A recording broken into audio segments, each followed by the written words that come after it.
Evo ovako, što bi rekli današnji mangupi, dosta smo se ljubili, ajde sad malo da pričamo o ciframa. Ovo je želja nekih mojih prijatelja, to jest njihovog deteta, da mu odradim ovako jedan neki šareni zid.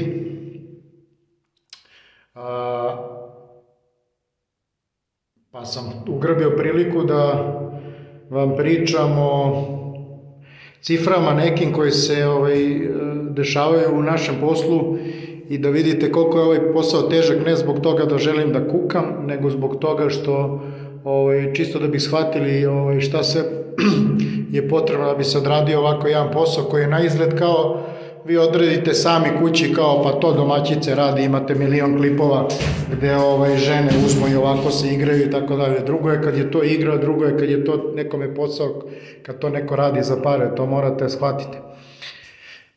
Evo recimo ovde, recimo ove trake.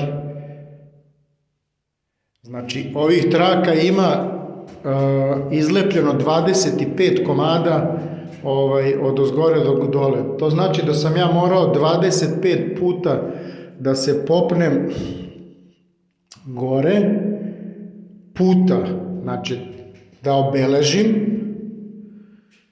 drugi put da zalepim trake, treći put da uradim, okrećim prvu ruku, evo to je ovo sada, pa u odmoru između prve i druge ruke, to jest dok čekam da se suši vam pričam sve ovo, četvrti put da uradim drugu ruku i peti put da skinem trake. Znači 5 puta 25, to je 125 koliko se ja ne varam, znači 125 puta vi u toku dana trebate da se ovde popnete, znači 125 puta na te merdevine i da siđete. Gore dole, probajte 125 puta se popnete.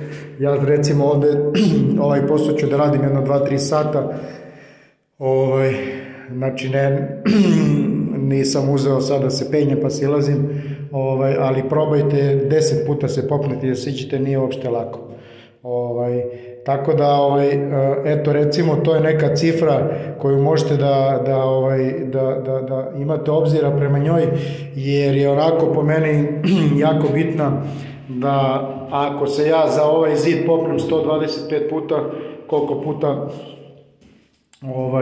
za ceo dan recimo jedan moler treba da se popne i da siđe ili neki drugi majstor, sad ja pričam o svom zanatu. Eto, toliko čisto da pričamo o ciframa i da vidite kakav je naš posao i da se malo upoznate i verujem da malo više cenite i poštujete naš molerski zanat. Svako dobro.